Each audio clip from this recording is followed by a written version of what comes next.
Let's go ahead and get started on our Principles of Rehabilitation lecture. So first, we have to recognize and understand the psychological response to injury before we talk about the physical or physiological response as well. So after a severe injury or a trauma, people can go through the Kubler-Ross reactions. You may have heard of them as the 5 ways to grieve or 5 ways to react to some sort of injury or trauma. So these 5 Kubler-Ross reactions are denial, anger, bargaining, depression, and acceptance. So I have an image on the right that shows the curve. Our energy is going to go up very high in the beginning with shock and denial. It can drop with bargaining and depression, and then hopefully level out with acceptance toward the end. So these are not always in this order. Someone can go straight from shock to depression, back to anger, then acceptance. So it's really all just individual to each person, but these are the 5 steps within some sort of grief. There are also psychological barriers to a rehabilitation program that we have to keep in mind when we are rehabbing an athlete or a patient.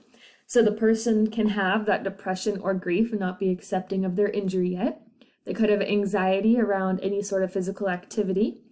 They could be angry, agitated, or show some sort of aggression toward you or others when they're dealing with this. They could still be in denial, and that would cause someone to not want to work on their rehab techniques and protocols. They could be losing sleep over this. They could feel isolated from others, especially if they're participating on a team and can no longer partake in those activities. And they can also turn to substance abuse. So what is our role as an athletic trainer? We need to provide support for that athlete, not just teach them rehab exercises and provide physical support, but also emotional, social, mental support as well.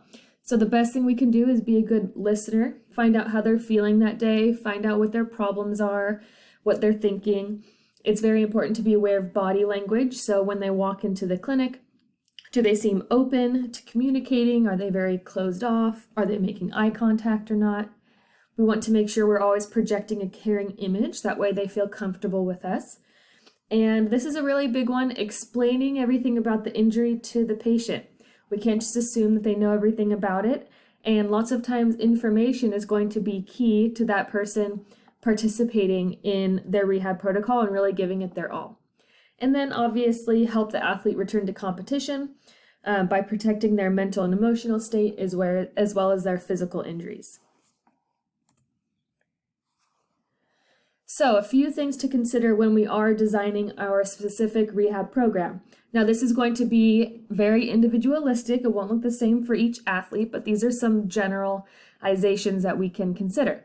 So first, how recent is that injury? When did it happen? What is their current pain level? So not when it happened, but what they're feeling right then and there. We use the pain scale 1 to 10. 10 is going to be the most severe, worst pain possible. That's a 911 call because they can't handle that pain. 0 is no pain, and we can use the figure at the bottom to kind of help them gauge what pain they're in at the time. We're going to look at if the athlete can bear weight on that injury. So if it's a lower body or back injury, can they walk properly? Are they limping? Do they have to be in a wheelchair? What's their status? Do they still have swelling in that area? And then we also want to see their strength of the uninjured limb to compare it to. So if you're asking them to perform an exercise and they can't do it on the uninjured side, they definitely won't be able to do it on the side that has the injury. So make sure we're always testing both sides and comparing between the two. When we start to design our rehab protocol, we have to start with the basics. So first and foremost, we are going to try to decrease pain and decrease swelling. We won't be able to get into further steps of the rehab protocol unless we take some of that pain and swelling away. And then after those 2 things are tackled, we can start to restore range of motion in all directions. So there's a few things to consider. Injury to a joint is usually associated with some sort of loss of motion, so we need to detect how severe or mild that is. This could be caused by resistance of the muscle and tendon, contracture of ligaments, or a combination of both. It can also be caused by swelling that causes the loss of motion. So we're going to use just a general ankle injury for the purpose of this lecture. So to restore range of motion, we would start with basic ankle stretching, and so that's what you can see in these images here. After we have already tackled the first few steps, which is decrease pain and swelling, increase range of motion, then we can start working on gradually increasing strength and endurance. So this should be a gradual process. We should not just throw them into something very severe or really intense and tough for them. So gradually increasing weights or resistance that they use over time. We will work on open versus closed chain exercises. I'll explain that in the next slide. After we've started to address strength and endurance, then we can start working on their balance. So balance is very important, especially for our lower extremity injuries. If they are very strong, but they still haven't quite got all their balance left, that's going to leave them prone to injuring themselves again by falling over or just having a lack of stability. So I have a few pictures of types of exercises. On the left, someone is doing 4-way bands where they have a resistance band around their foot and they are pulling their foot in 4 different directions to try to strengthen all ranges of motion. On the far right, a simple exercise, which is going to be heel lifts, where you're just pushing up on the ball of your foot to lift your heel. And then on the bottom, that strength and balance, someone is using a BAPS board where he puts his foot in the middle of the board and rotates it around in a circle to try to touch the edges of the board to the ground.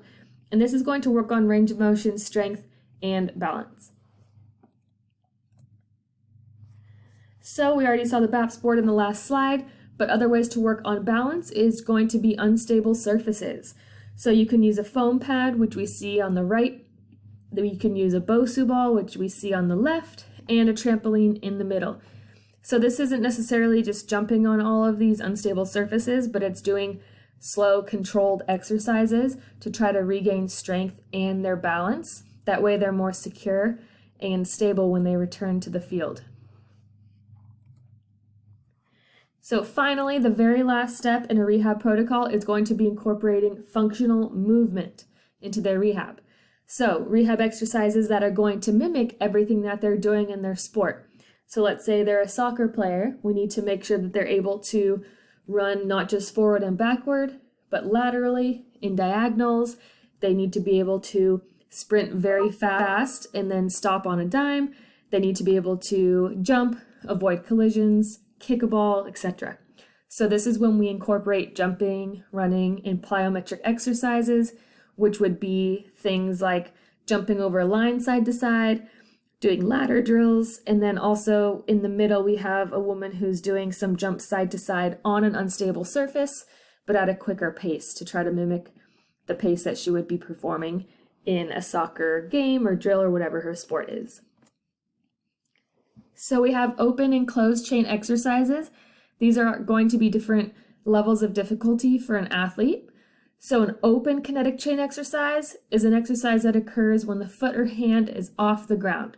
So I have an image at the bottom. Someone is just doing a shoulder press with weights and their hand is open and free. It's not touching a surface. So that's considered an open chain exercise.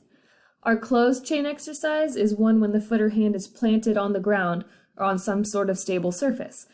So for instance, this person is doing a push-up. That's a closed chain. They're more stable. They do have their body weight on that arm, but they are on a stable surface. So that is a closed chain exercise. We also have to make sure that we are documenting every portion of the rehab protocol from the start to the finish.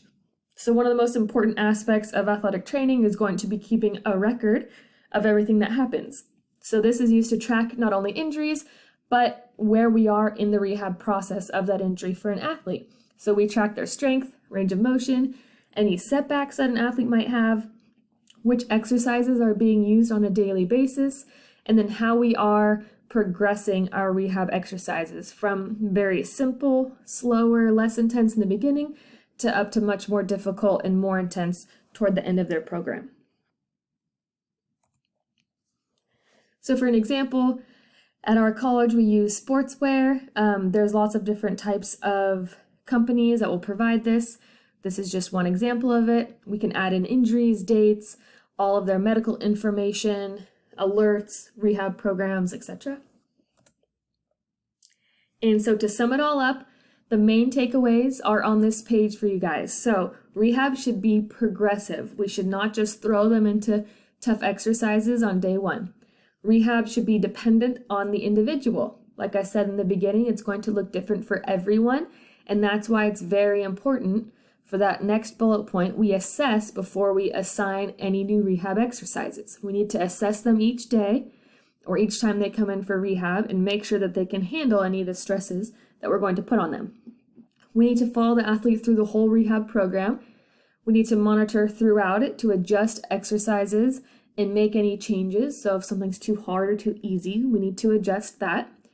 And then most importantly, check in with the athlete. Make sure you're asking how they're doing that day, how they're feeling, any differences in pain, function, etc.